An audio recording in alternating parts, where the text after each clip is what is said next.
2 seconds, guys. Hello Howdy. and welcome to the Hobby Hotline. Your guest hosts today are at Junk Wax Twins. We've got Stephan. We've got your pal Val at NASCAR Radio, and I am Mike Sommer at the Mike Sommer from the Wax Pack Hero Sports Card Minute. Welcome everybody to another Saturday episode of the show. Howdy. Hey guys. One of the things that I enjoyed last night, I'll go ahead and get started with this. We do a family movie night on Friday nights. We have pizza and watch a movie. When the movie was over, before I let the kids go upstairs to start getting ready for bed, I was like, you've got to hold on for a second. We've got to turn this on. And we turned on the Marquee Network and caught the last few innings of the Cubs game, the opening night game. And so baseball is back. It is. It's nice. Have you caught any games yet? I'm wearing my Mets orange, so I watched the majority of the Twins game. I kind of fell asleep towards the 8th and 9th innings, but started off with a bang, literally. First pitch home run. I think that's the first time in franchise history that we've started a season off on the first pitch with a home run. So it was really kind of cool. So now that we've got baseball back, it's going to be going throughout this full weekend. We've got the NBA coming back the middle of next week. We've got the NHL coming back at the end of the week and going into the following week. Initial thoughts on how that might impact cards? You know, we've heard some people have the perception that cards were so crazy, in part due to there not being sports and there not being poor performances and things like that. Some people have a feeling that now that we've got things back, you can see certain players escalate even more because they can go on a hot streak. You might have some players drop off or come back down from the peaks that we saw because they might have a bad streak. What do you guys think?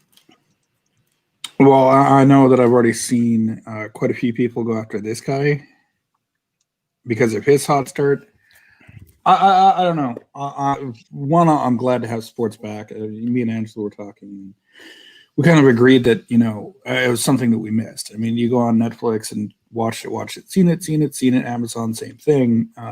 But there's nothing quite like watching a live sporting event and discussing it, especially if you chat on social media as well as you're doing that. It brings an extra element to the game, and I like watching and seeing which players become hot, which are slow starts, who has 4 home runs in 3 games. I think cards naturally, for people like me, people want to chase down those. So, yeah, I definitely think it's going to, so day trading, whatever, but things are going to rise and fall as performance, because I know I'm guilty of it. I was looking up Cespedes. He hit that home run. I didn't realize, he'd been out that long. So first time he's hit a home run in 2 years, and it's been 2 years, and the guy looked good. So, his rookie's back in 2012. So I was actually on checking my card, just kind of poking around, looking to see. So I can definitely, it's exciting to see, baseball back. So. Oh, definitely. And I can't obviously wait for hockey to return. The exhibition game's nice. And it's nice to see the Seattle team finally announce their new name, the Kraken. Love their logo, especially their alternate with the Space Needle. It's going to be interesting.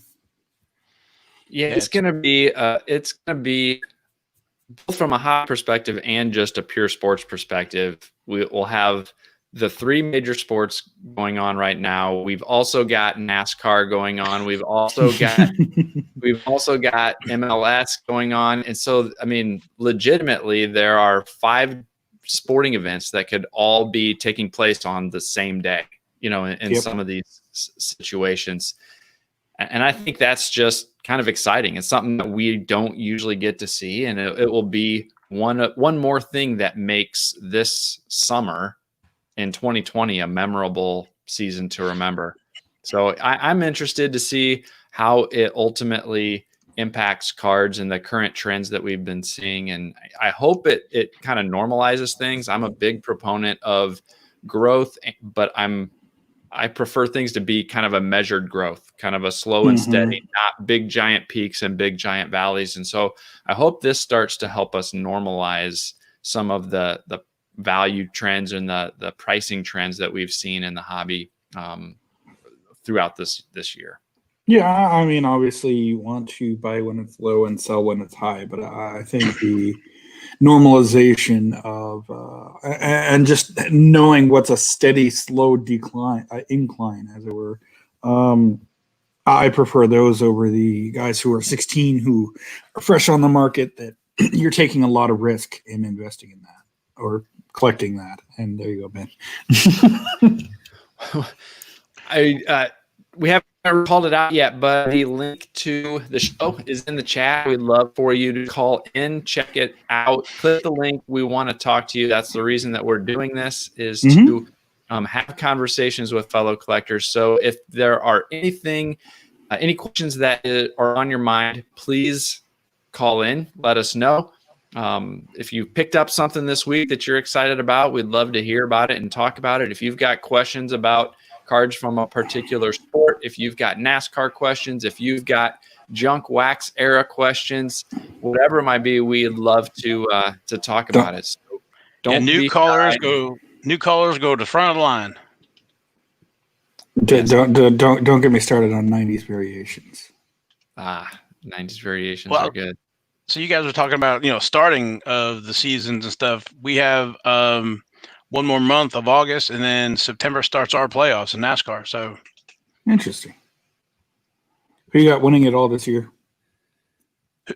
So Denny Hamlin is doing very well, and Kevin Harvick. Actually, if you look at last year, their Joe Gibbs cars, Martin Truex should have won, but they put the wrong side tires on the wrong side of the car and had to come back in. Never seen that happen before. And then Denny Hamlin should have won, but they put too much tape on the grill in that last pit stop, and so Kyle Busch won. So, I still think Truex and Denny Hamlin are going to be tough to beat. So, how have the rookies performed this year? Oh man, the 2020 NASCAR rookie class is probably one of the best, I think, all time, with Cole Custer winning our race. Tyler Reddick came in second. His teammate Austin Dillon was ahead of him, so he wasn't going to really rock the boat. You're not going to push your boss's grandson out of the way to win. So he did slow and steady, and so he came in second. You also have Christopher Bell, who's doing very well. He's a Joe Gibbs kind of satellite team. It's not Joe Gibbs, but another company, Levine Racing, that's kind of affiliated with it. And then John Hunter Nemechek, Joe Nemechek's son. So they're all doing very well. So it's a great rookie class in Cup. One of the things that I think that I enjoy about NASCAR cards is that the drivers have autographs in these products when they're in some of the lower tier series, right? Some of these truck drivers, some of these Xfinity drivers, that's when they start to get their autographs, and they're dirt cheap when they come out and they're in these products a couple years before they get escalated up to the Cup Series. And so some of these guys, Custer and those guys, I mean, you would be able to pick up their autographs for $1 a piece. Not that they're super expensive anyway, but if you're paying attention at all to some of these top Xfinity drivers or some of these top truck drivers, you can pick up some of the first autographs that they have in a product for pennies, relatively speaking. Yeah, they're definitely cheaper. Panini likes to put those rookies in. They might have actually an autograph before they have a base card. And I'm thinking of the 2016 with 2016 Prism. Tyler Reddick and Cole Custer and those guys have autographs where they don't have any base cards. And that's one of the reasons I like that 2016 certified. That's kind of, a lot of them have their first base card. So, you're talking 4 years now, and these guys are, up to the Cup level. And again, the autographs are cheaper too. So maybe $20 or less now that they're in cup. And to your point, Mike, $2 to $3 maybe when they first came out. So follow up from chat. Has there been a spike in Bubba Wallace prices? Yes, there has been. Bubba. Yeah, Bubba. I have definitely seen it on Check Out My Cards. They're all spiking. And I've seen a spike in Wendell Scott's cards. He was the first African-American driver. He actually won a race. He raced from 61, 62 to 74. He ran like 400 something races. And that's a whole nother story. But I've seen his cards moving and Bubba Wallace. Yeah, I had several Bubba Wallace cards on my Sport Lots inventory, and they all just got wiped out and cleaned out. And so fortunately I had a few more boxes that I hadn't had listed yet. And so I was able to restock some of those, but definitely saw an increase in those. And there's actually a guy on another podcast that I was talking to, and he hadn't really ever paid attention to NASCAR cards until the Bubba Wallace situation. And that actually made him start to pay attention to NASCAR. And he's actually been buying some NASCAR cards and Bubba cards due to that whole situation. So it actually brought a new collector into the NASCAR world. Well, but I mean, the obvious joke being, oh, now there's 4 collectors. But that's how you get excitement, and that's how you get people that want to collect that. And there's nothing wrong with that. Well, these guys are so accessible. So, Mike, I probably bought a bunch from you over time, and I might have gotten actually some of the Bubba Wallaces recently, but I picked up some Prism. My plan is to send them to the shop to get autographed. These guys sign through the mail. No one charges for autographs.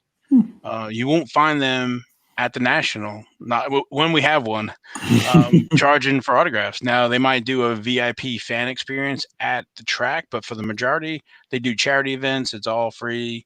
You send stuff to Richard Petty to shop, he'll sign for free. So I think if you look at the sport, and these guys are accessible, and they're not, baseball, football, basketball, hockey, and then comes, I don't know, NASCAR, tennis, golf, I don't know, but so these guys, when they're rookies and stuff, they appreciate it.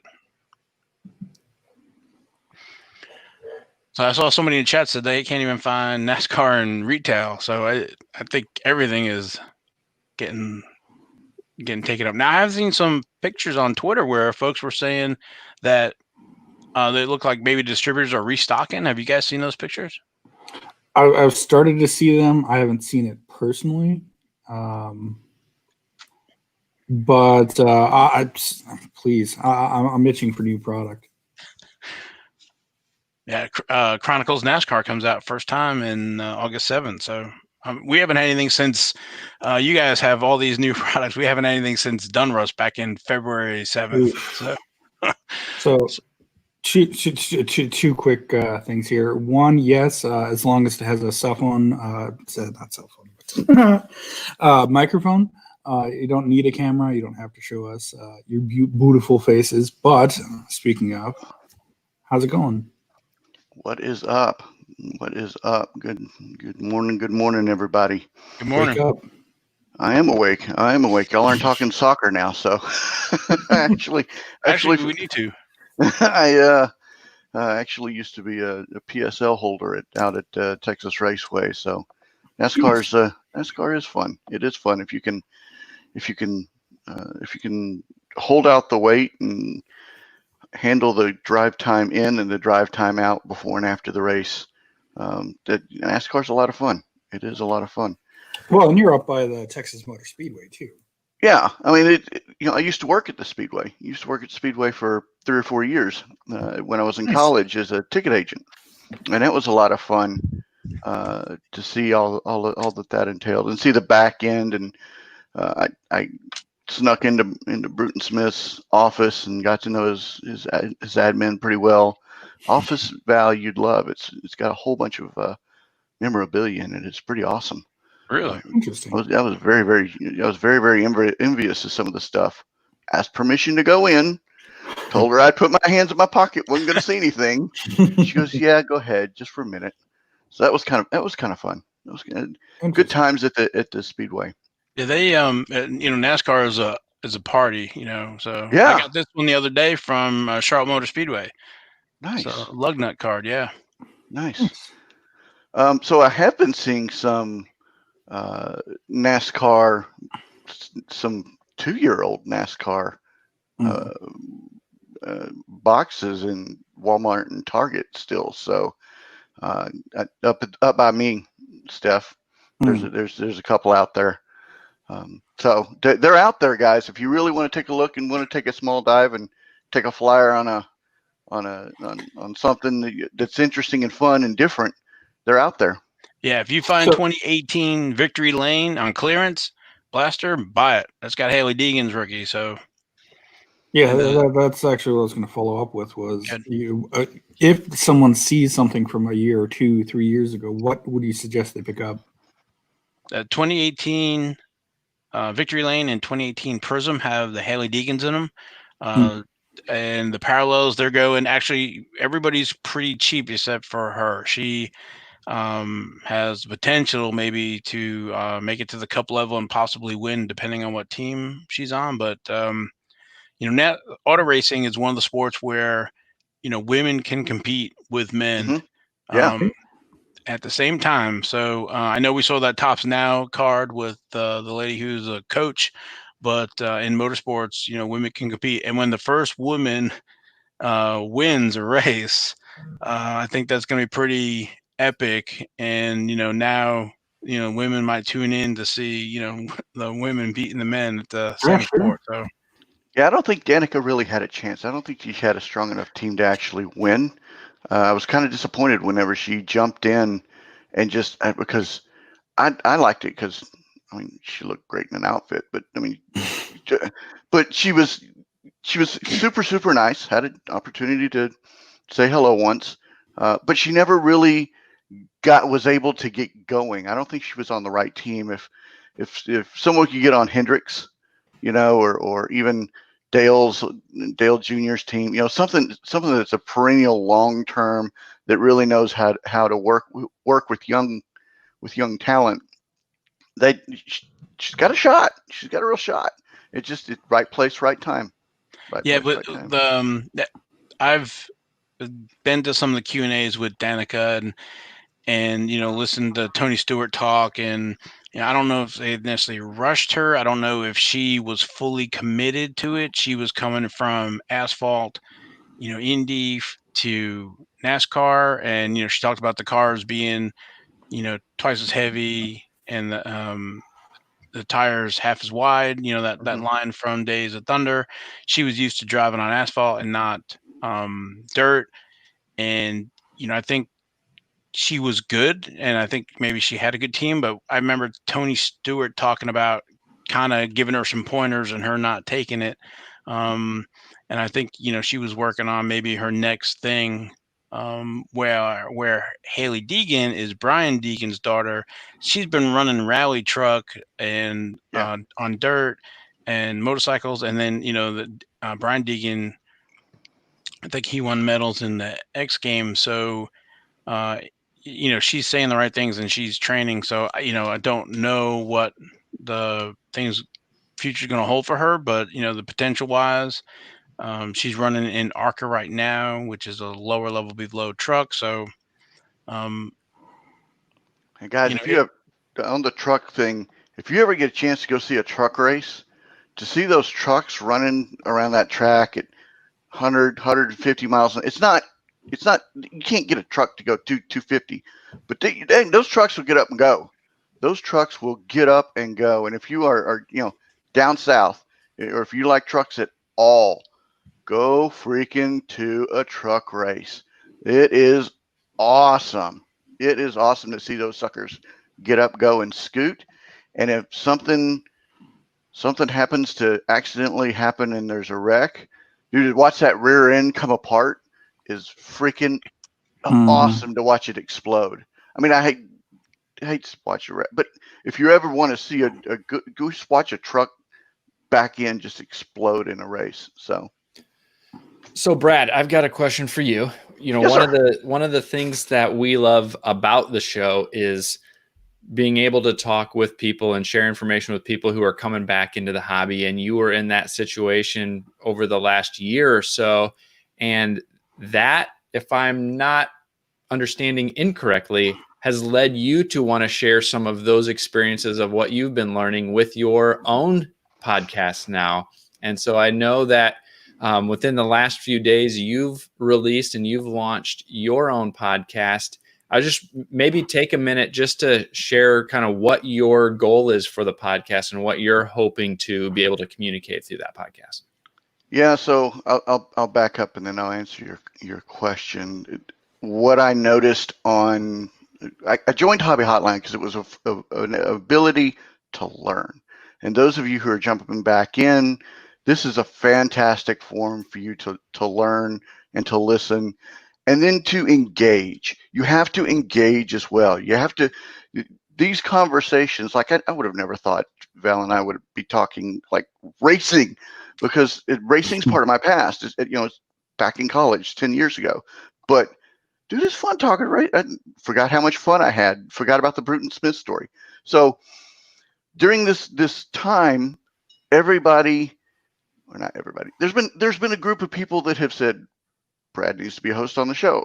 I'm like, no, Stephan, I'm talking like, don't, I don't want to do that. And then 2 or 3 people have said, hey, you need to do a podcast. I'm like, no podcast. No, I don't want to do that. Starts. Yeah, exactly. So it kept asking. And then the more I listened to you, Mike, on your podcast, thank you very much for your podcast. I've learned so much. Thank you very much, Steph, for about the cards. I really, really appreciate it. That's ways that we can, thank you for the plug. I felt that, and I've always been a big proponent of pay it forward and give it back and share the story. So I finally I had a 3-hour conversation with John Newman, probably 2 weeks ago. It was fantastic. And I flat out asked him, podcasting, I'm on the fence. What do you want to do? Should you do it? And after that 3-hour conversation, I pretty much had decided that I needed to chronicle my journey and chronicle what's going on. And the podcast is not going to be specifically about cards.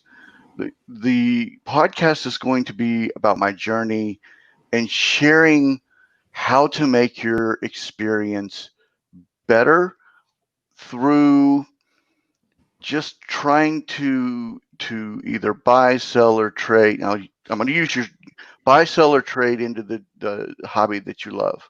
I just felt that needed to be done. Always been a big pay it forward person. So episode 1 was basically myself and how I got into the hobby and the story that I just told you in a little longer format.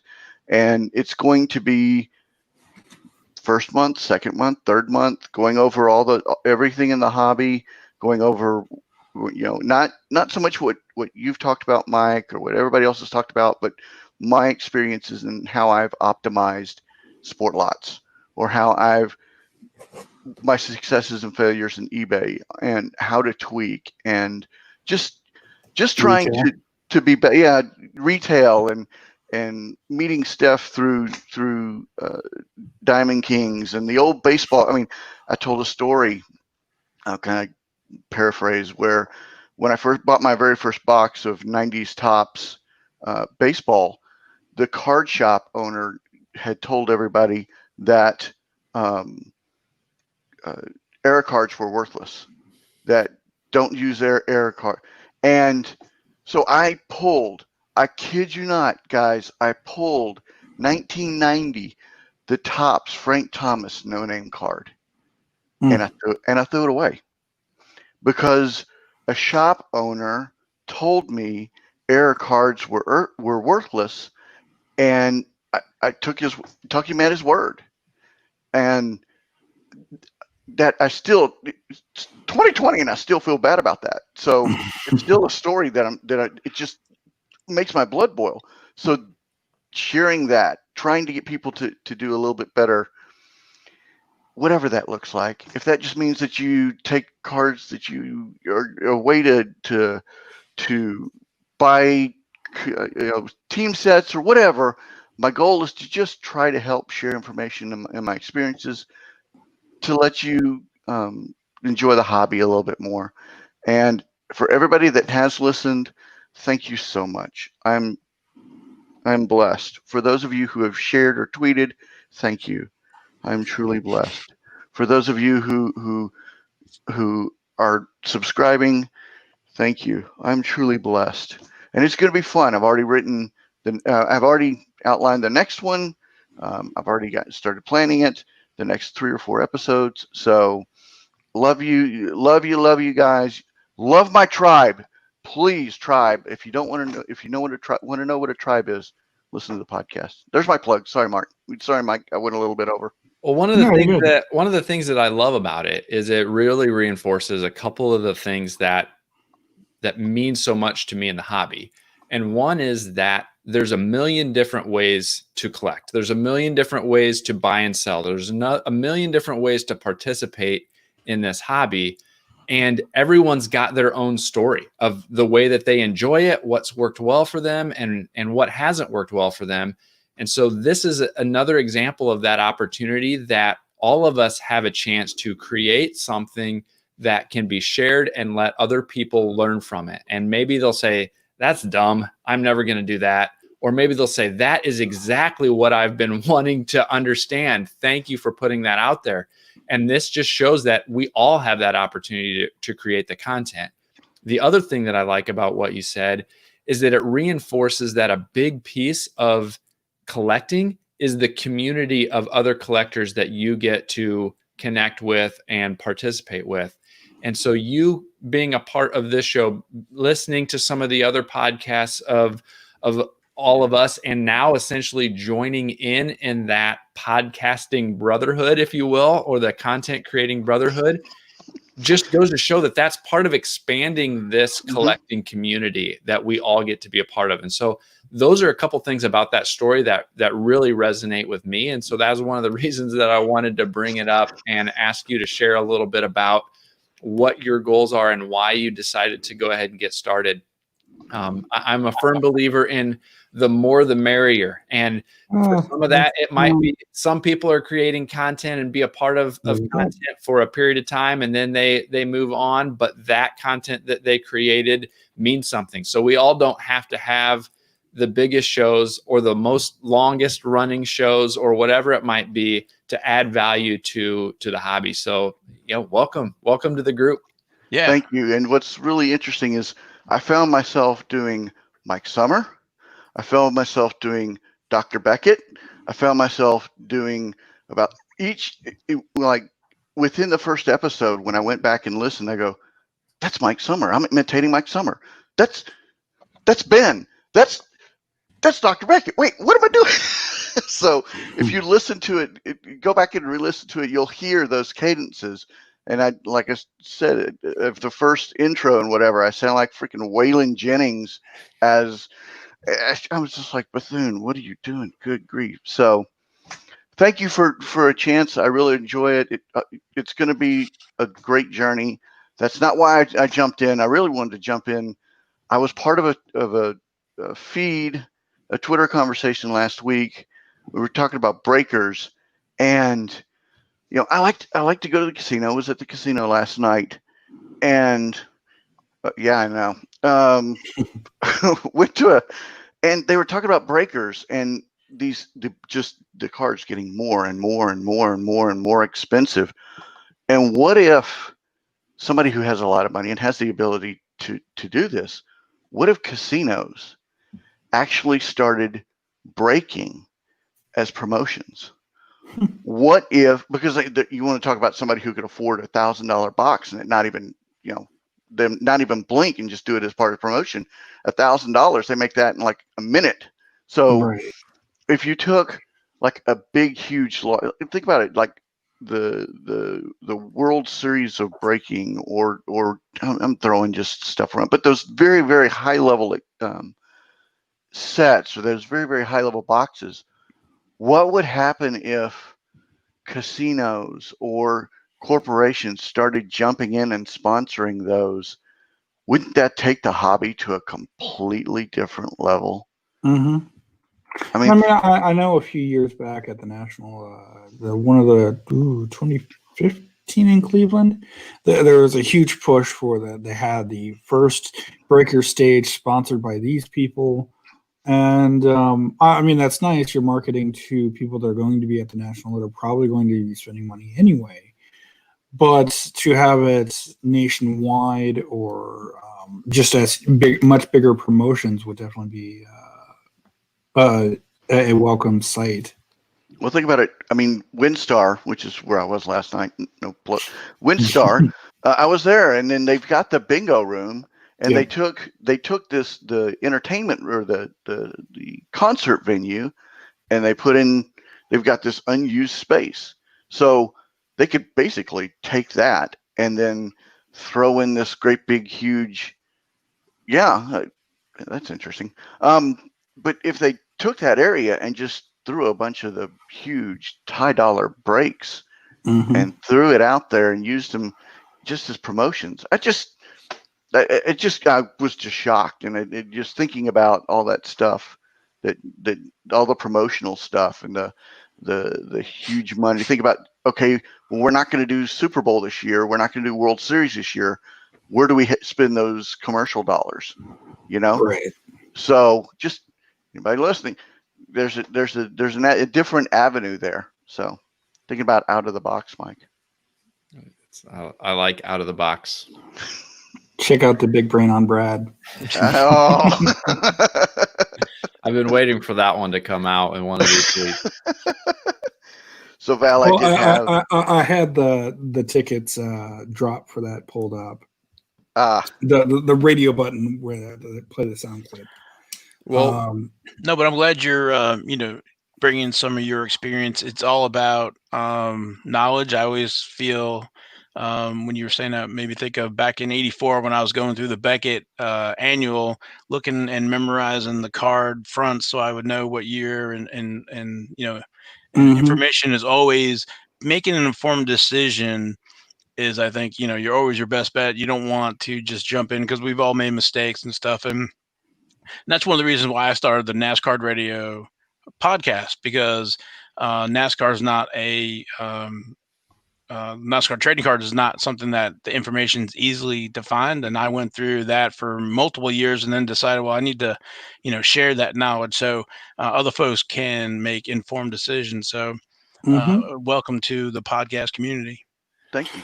Yeah, that's when Ben and Tim were looking at starting a podcast. Like, you guys are opinionated and you may be good hosts, but I can provide all of the knowledge, because at the time I was injured out of work, and if you're injured out of work, you either find ways to be productive or you go stir crazy. Well, I spent time learning and reading all of the blogs and reading all the discussions and seeing all of the information that's out there, but it's not necessarily widely known as far as sets or variations, or what sets are available, or what years were this company owned by that company, or Gaudi is technically Bowman because they produced them, but they're also Philadelphia in later years, etc. And I told them, it's like, it should almost be criminal not to share this. So. And I had a mic. What would be interesting would be, before we get too long, would be, and again, out of the box thinking. Anybody who wants to do this, please take the knowledge, or do a history of Topps, or do a history of Panini, or do a history of Score. Score's had so many different iterations. What happened? What went wrong to Pro Set? Where Press Pass, if you want to do, why Press Pass hasn't got, it's a great product.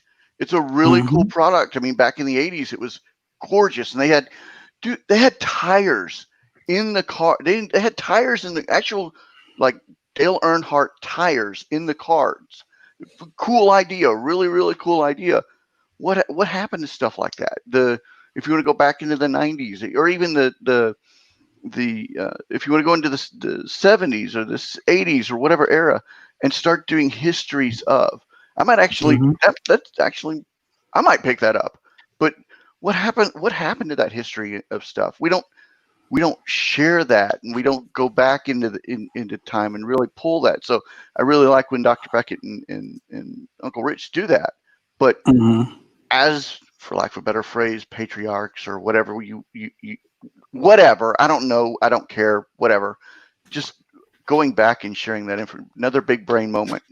I need more coffee, guys. If you follow some of my podcasts, I have that actually for the 70 Flair drag strips, 72 STP, and 83 Unos, and 85 Sports Stars. I got to finish with the other ones. But yeah, that's the kind of the stuff that I'm trying to document, some of that history and what was going on in the players now that time has passed. And I was able to learn a little bit about that. With Andy Granatelli, with the STP CEO, how he everybody knows he's hooked up with Richard Petty, but did you know actually they sponsored Fred Lorenzen in 1971 before 72? So stuff like that. So there's something else that I wanted to bring up and mention and see if you guys have been paying attention to while we're on the topic of content creation. Nope. This coming week was supposed to be the kickoff of the National, right? And we know that went away. But there is a lot of hobby content that's going to be going live throughout this week and the following week to kind of hopefully replace some of the celebration that we were going to have here midsummer. So both Sports Card Investor is going to be hosting the virtual, and there's going to be several days worth of live content, presentations, dealers displaying some things and making some sales online. That's going to kick off here soon. And then following that, Bench Clear Media is going to be hosting Hobby Palooza as well. That starts in about a week. I think there might be a day overlap there, but they're going to be having several days worth of content as well that continues that celebration. And so I just wanted to make sure that I wanted to see if you guys had been paying attention to what's going to be coming up. And two, I just wanted to make sure people are aware of what Sports Card Investor is going to be hosting, as well as the folks at Bench Clear are going to be hosting in the coming weeks. I'm interested to see how it goes and what all gets shared. I'm excited to see what's going to be coming out over the next couple weeks. Well, first, I've seen the quote unquote Sport Card Expo, the virtual edition, is coming back as well. Or is that part of that? I don't know that for sure. I think that's part of that from what was going on in the chat. But Also, hello, Rich.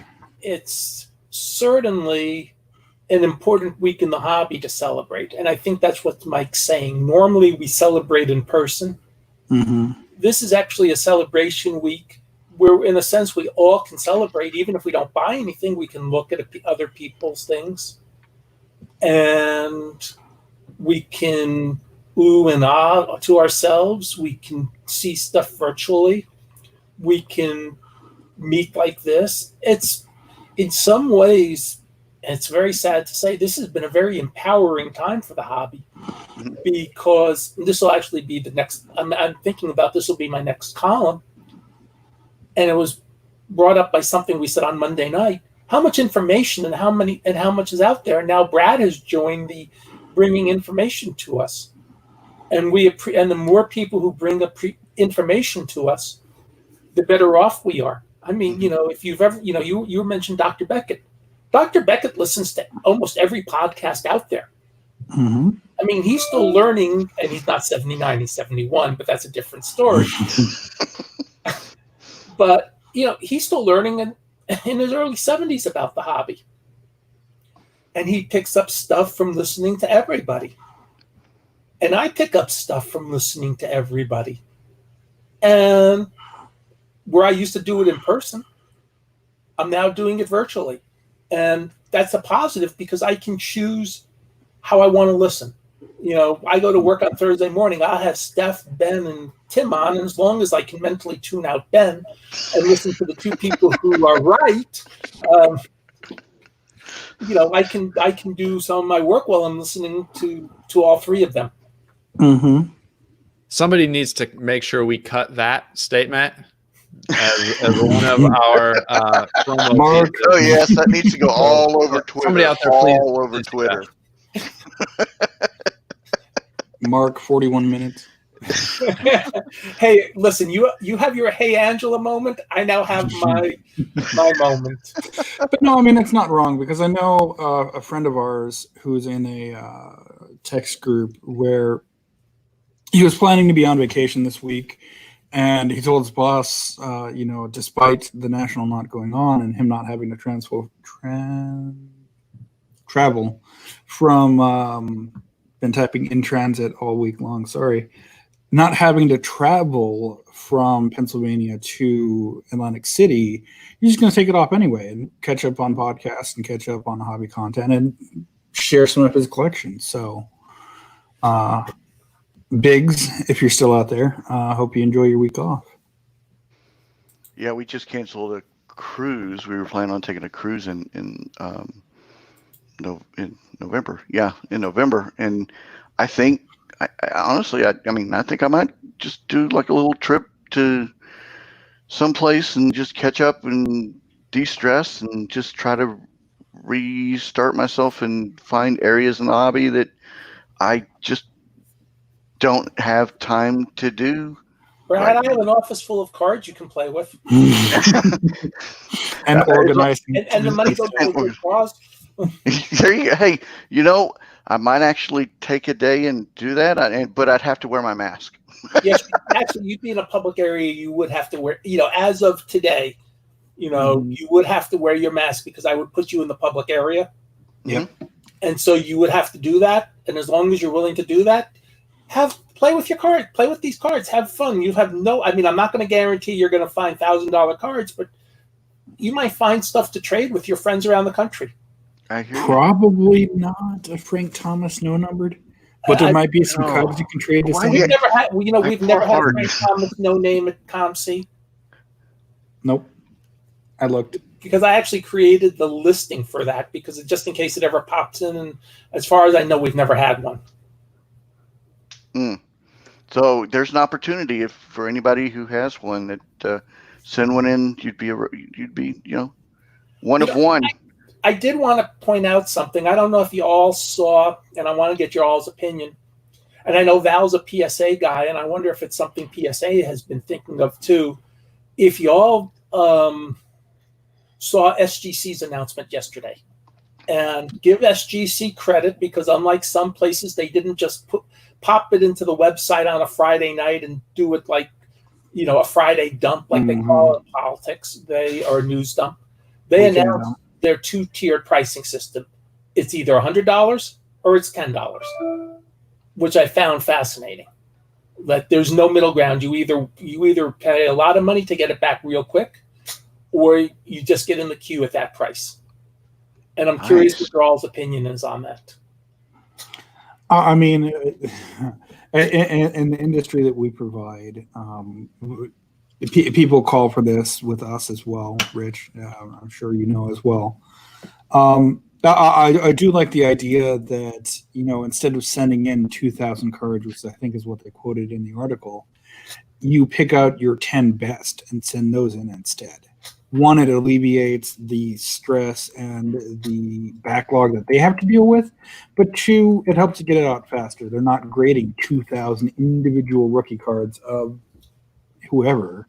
They're looking at your 10 best. I like that idea. Well, you can still send in the 2,000 cards. It's just that your 10 best, you may say, are worthy doing at the $100 price level. Mm-hmm. And then so you do separate your listings. And I like the comment that it's a bold move and that right now it's one possible answer. And it's a tough position. I mean, Steph, I know you and Angela are working in customer service. You see the deluge of letters that we receive. I get a few of my friends because, if anybody asks me, I say, please copy me just so I can keep track on my friends, what's going on. And so I'm seeing that on a much lesser level than you are. And so I can hardly imagine what all the other places are going through. And as I said, and the only reason I brought up Val is that he's a PSA registry. What, you're still number one on the PSA registry? Yeah, for a couple of the sets, yeah. Okay. So I'm not saying he's necessarily just a PSA guy, but he's obviously, embedded with PSA. Sure. And so, PSA announced publicly they're 1.5 million cards behind last week. And for all I know, they could be 2 million cards behind now. And they're going to hire 100 people in the next year. Yep. So I pointed it out. It's a great time. You want to work in the hobby? Tell your friends. You ever wanted to get a job in the hobby? This may be the time, because if you're really good, you'll just keep going.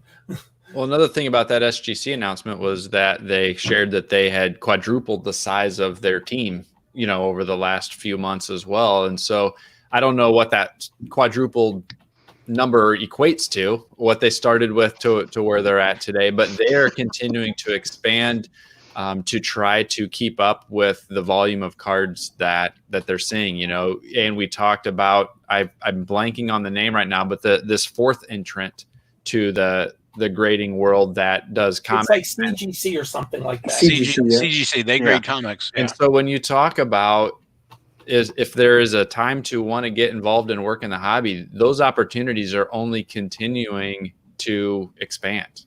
Mm-hmm. Yeah, and as I said, I pointed that out in one of my articles this month, which I didn't realize ran until one day I went searching. Oh, it's already run. Okay, so I rewrote it, and then I looked. I said, oh, it's already run. But almost everybody in the hobby is looking for people right now. Yep. And tell your friends that there's opportunities available just about anywhere. We were talking about SGC. One of my old Beckett teammates, and he actually was referenced in the email that was posted on Net 54 from the SGC president. They didn't post his last name, but I guarantee it's him.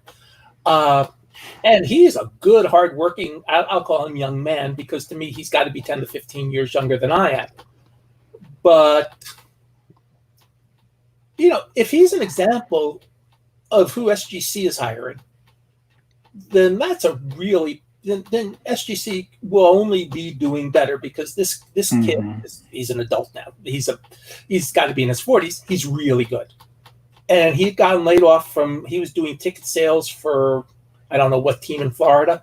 He got laid off. He says, hey, maybe SGC will have a job. He took the test, and they said he scored better than anybody else they ever hired on their grading test. Nice. I mean, that's pretty powerful stuff. And he hadn't really played with cards unless he was collecting.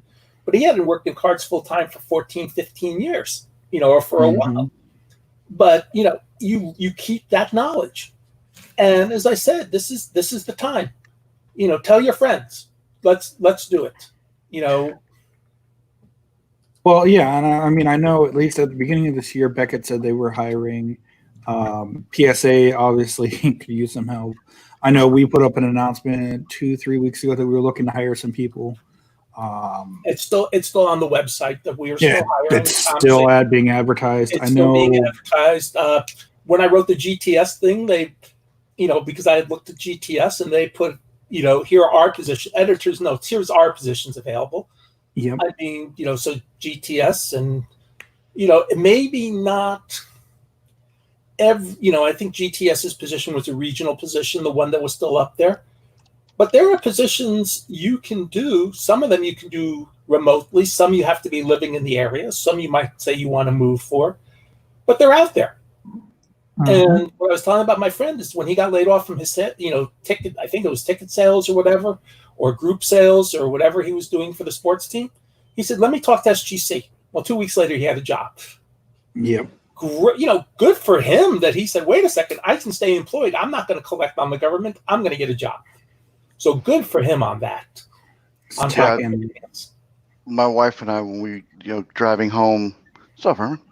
My wife and I, it's like a 45-minute drive from door to door where we were. So we had 45 minutes to kill.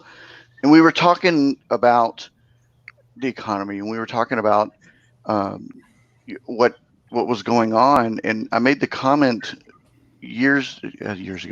months ago, about the stimulus check, and we were in a position where we didn't need it, so we put it into savings, and since we've allocated that money to something else. But one of the things we were talking about was her starting her own business, and she has since done that.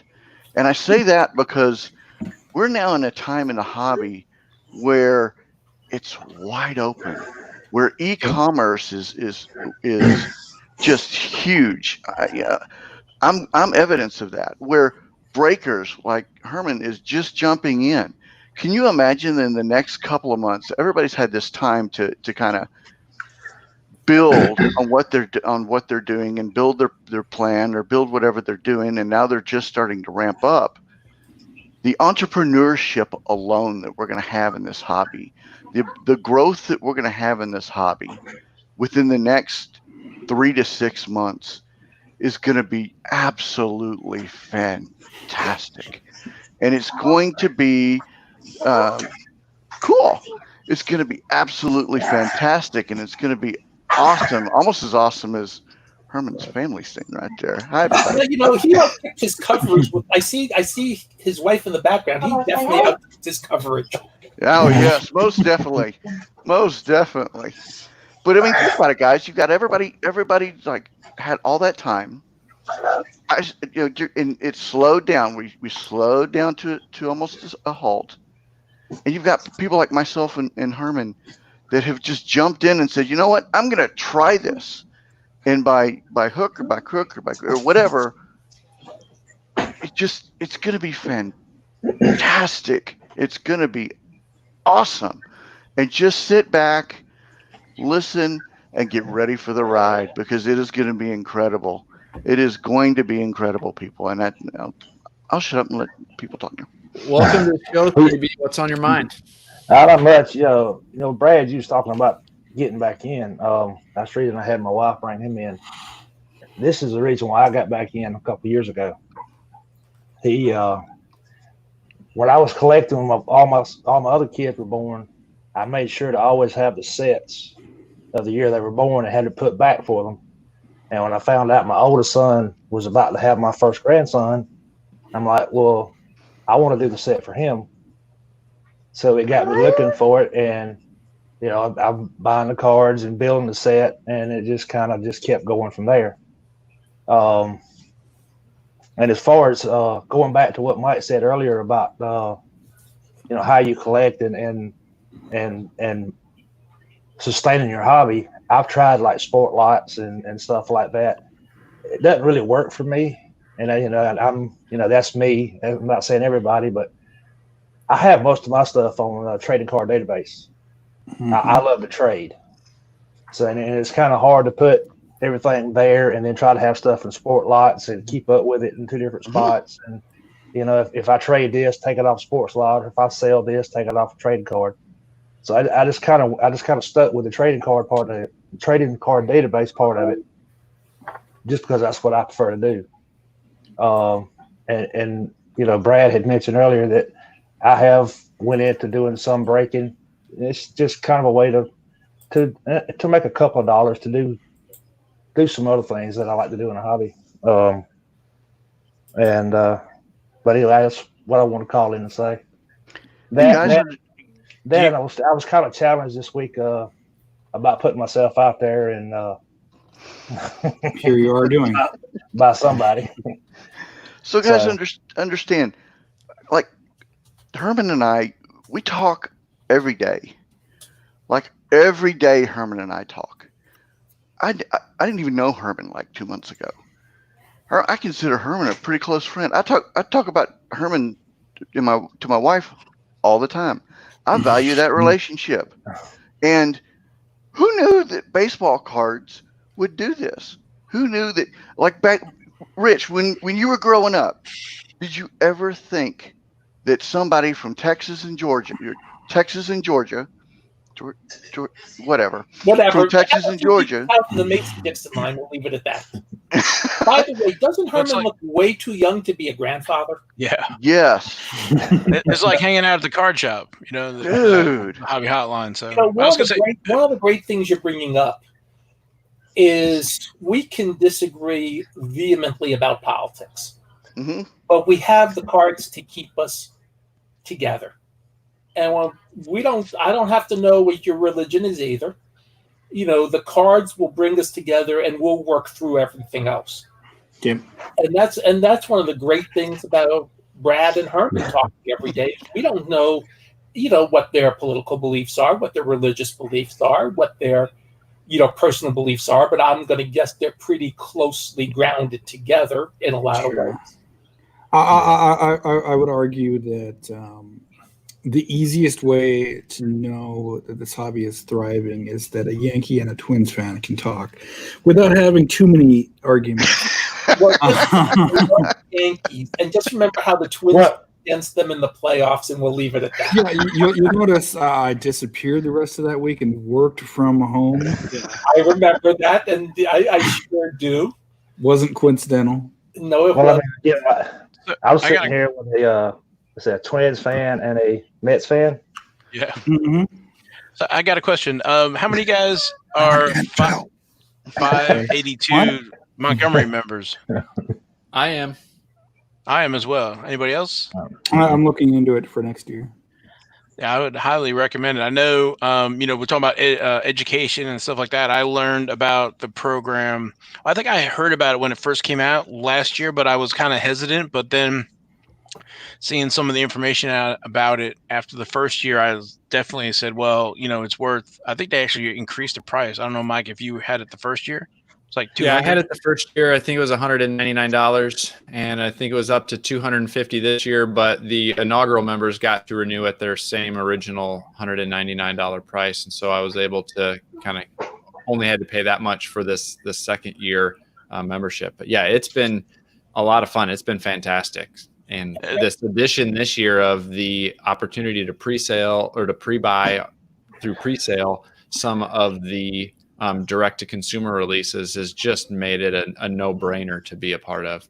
And that's one of the things I was going to say is that not only was it a pre-sale, but when I went to do the pre-sale, it wasn't crazy. I was able to get in, add stuff to my cart, and check out without it, the site crash or anything else. So, you were able to get the pre-sale and you were actually able to check out. Yep. And I'm going to repeat something I said last week. If you noticed, and Rich Muller ran this on Sports Card Daily, Topps paid the MLBPA $18 million last year. I think Panini paid somewhere around 9. What? I said I think Panini paid somewhere around 9. No, there was about 3. 3? Okay. 3. But and we don't know what they paid MLB properties. You've got salaries. You've got the cost of printing. You've got to pay, even if you're not paying a lot of money, you got to pay for the photos you use. One of my friends finally got Topps to buy some of his photos, and he's had photos in 3 products now this year. You still, he gets a check, but you got to pay for the check.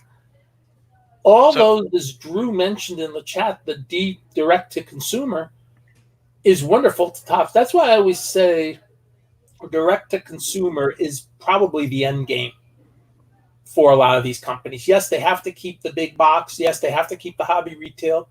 I wouldn't be surprised to see if direct consumer keeps growing, even if there's a strike, even if there's a lockout, because then you're guaranteed the income. Topps now is direct to consumer. So when does that open for the year? Direct to consumer. Think about all the stuff that's been hot this year that's been direct to consumer. And yet Montgomery Club's never been quite as hot as anything else. It opens, I think, in November, because I think we got our first set in December of 2019. Yeah, it's usually only about a 24-hour window. It's still a fairly limited number of memberships that they offer. And so they've never officially published the amount. The rumor based on some random math people were trying to do was, I think, around 1,000 memberships were estimated in the first year.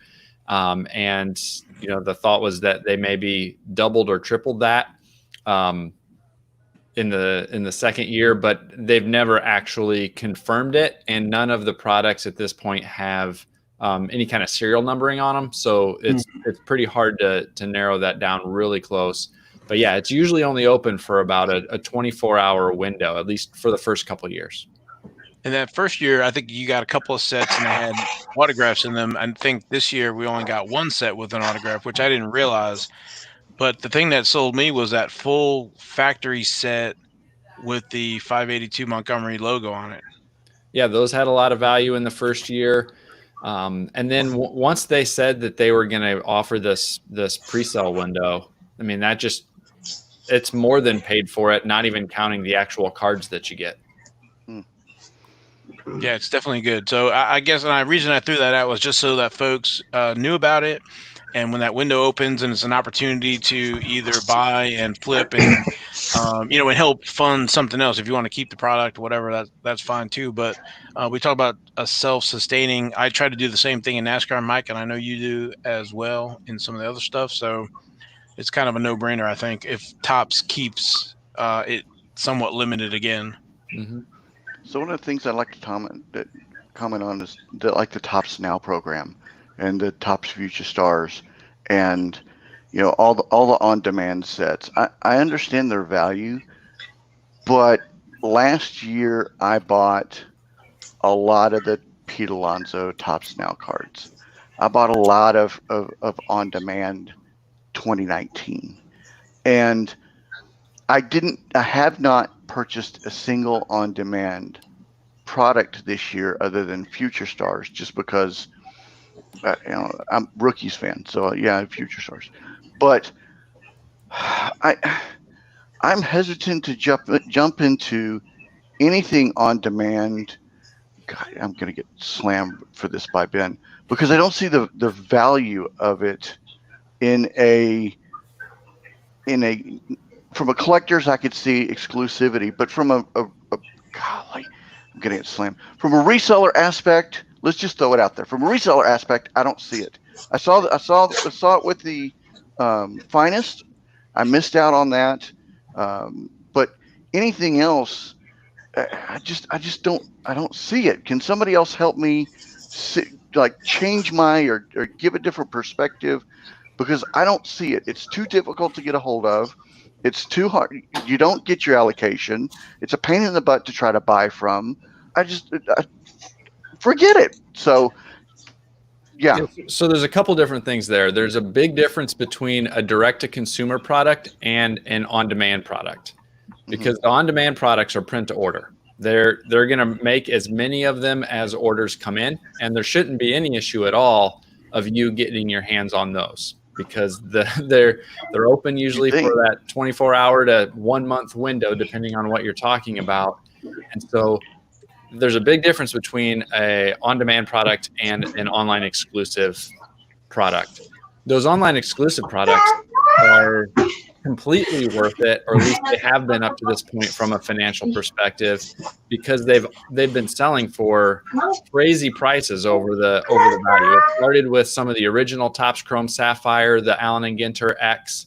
Some of those types of things had some pretty solid resale value, and that's only escalated as they've continued to do those. Now, it can get frustrating when we can't all get our hands on them, or they sell out quickly, or there's website issues that crash and those types of things. But from a value perspective, the value's been there. But at the same time, we don't all have to go after the same things. We don't all have to collect the same things. We don't all have to enjoy the same things. And so if those aren't something that interests you, then that's fine. That's great that you don't have to participate in that aspect or that particular product. So those are just a couple things that I would highlight there. I love the direct-to-consumer products. I hope, Uncle Rich, like you said, that we start to see more and more of that, because I think that cuts out the middlemen. It gives the opportunity for people to collect what they want, and especially these on-demand sets. They'll make as many as there are customers for. And I think ultimately from a collectability perspective, that's what we want. If it's purely collectability, we don't care as much about the value of those particular products. And if you're going to print as many as people want to buy, that is the perfect balance of supply and demand. I mean, and Project 2020 is actually an on-demand product because it's printed to however many get ordered. When they printed almost 100,000 of the Griffies, that was the print run. If they only printed 4,000 or 5,000 at the beginning, that was the print run. That is truly on demand. Yep. And, as Mike said, direct to consumer, and that's an important because I actually didn't think about that either, but that's a very important distinction to make. 582 Montgomery Club is a true definition of direct to consumer. It's like being on a plan. You're on your 582 Montgomery Club. You know what you're getting for the year. You spent your $200 or your $100 or whatever it's going to be. There you go. And so that is a very important distinction. But to me, it's part of the same global direct to consumer umbrella. So I got a good follow-up for you, Rich, before we wrap up here. How would you compare this to the 90s version of like Stadium Club's members only? Yeah, that's a great question. Stadium Club's member only, I think it's different because you had to do a lot more, I'm going to say, physical things to be Stadium Club's member only. You had to mail a check in. There weren't electronic ways of making payments. You had to go to the post office or have a place to drop off your letter. You had to fill out your form using pen and paper or pencil and paper or whatever. Here, you can sit at your computer and fill it all out on the computer. And I know a lot of times when I fill out things on my computer, it's autofill already. Yeah, you're fine. Yep. I call off my computer. But, is anybody in that monthly kids membership? I am. Yeah, the top future stars. You get like a blaster and little set. How is that going? They're a little bit behind, but I actually really enjoy it. The blaster is fun to open. Like it's Topps opening day, and I got another Series 1. I don't remember what this month is, but Big League. Big League. Oh yeah, there's the Big League collector box with the action figure in it. Yep. Nice. And then the cards are specifically to the program. And they're a completely different design. They're a completely different. Hang on, I got one right here. If you hold. And then I think you're going to get a full hobby box of something, right? Yeah. I'm not sure about that. At one point, the information said we were going to get a hobby box of Big League, and then that got changed to the collector box. And I'm not sure if it was an original mistake or they had to go back and change that due to COVID and all of that type of thing. So I don't know 100% if we'll get a hobby box, but for sure some kind of like blaster type box every month. Okay. So and isn't it cool to open stuff that you don't normally look at? That's a beautiful design. Yeah. And then look at the back. The back you'll love this back, Rich. Look, it's a throwback to the old. I mean, these are not going on the market these are mine. I am keeping these because I love how awesome they are. That front looks like a 76. Yeah, and it's they've got a Bichette, I've got an Alonso, I've got a Tatis, I've got. Look at all the innovative things Topps is doing for we'll call it under the umbrella direct to consumer. Yep, and we'll call both the plans like Brad is on where it's the kids plan, or the 582 Montgomery Club, or the Topps Now and Topps T. We haven't even talked about Topps TBT. I believe are they still doing Topps TBT this year? Their throwback design, yeah, I think so. So they're still doing Topps TBT. They're still doing Topps Living. You talk about Topps Living on your show each week. Think about the wide variety available if you're not fortunate enough to be near a big box store. If you're not fortunate enough to have an LCS near you, I happen to have one 5 minutes from my house. But think about the wild version. When I say the incredible variety available to you, just through your phone or through your computer. I mean, this is one of the most amazing parts of today's hobby is just how much stuff is available. Cool. It's absolutely amazing. And what have we got this year? I mean, can we even count? Montgomery Club, TBT, Living, Project 2020, Now. And what am I missing? Now Living, TBT, Montgomery, the Future Stars Club. Stars, 206. 206. And Tops Total. Yep. Bowman. Oh yeah, Tops Total. Briefly. There's the Bowman Next or whatever it's called, like the Yeah. Bowman themed. But think about this. Within 30 seconds, we named 9 products available in some form direct to consumer. Some of them you had to pay in advance, some you do it on the spot. But that, double-digit products in a year available directly for you and me, that we don't have to do anything more than just pay for it. We don't have to make any effort. We don't have to leave our desk or our phone. And they're doing new and innovative designs. Think about how much Topps is doing right on this. And I know Panini's doing some of this too. Mm-hmm. On the Line and Panini Instant. Yep. And I don't know, I'm sure Panini does more too. I don't know about Upper Deck because I don't follow it as closely, but I'm sure Upper Deck's doing some similar things. Think about that. Leaf does some of their stuff too. I see Leaf announcing on Twitter their new products. Or their email where it's all caps. I don't get those emails. The only email I got a nice email from Brian yesterday, so I'm not going to say anything else. I actually did get a nice one, so we won't say anything more than I like Brian, and we'll leave it at that. Cool. Any other questions before we wrap up? No, I appreciate everybody participating. Herman, I appreciate you jumping in. Just for those of you, I say this time and time again, I encourage you, reach out, build your tribe, join, jump on Twitter, join the conversation, just be yourself and just accept people and just have a conversation. Join next Monday night. Come on, tomorrow night or Monday night. Come on, join. Just jump in. Just jump in and make a comment. I promise, if and when we ever can have shows again, you're all welcome to come visit. The next one, if and when I run shows again, will be the Synagogue show.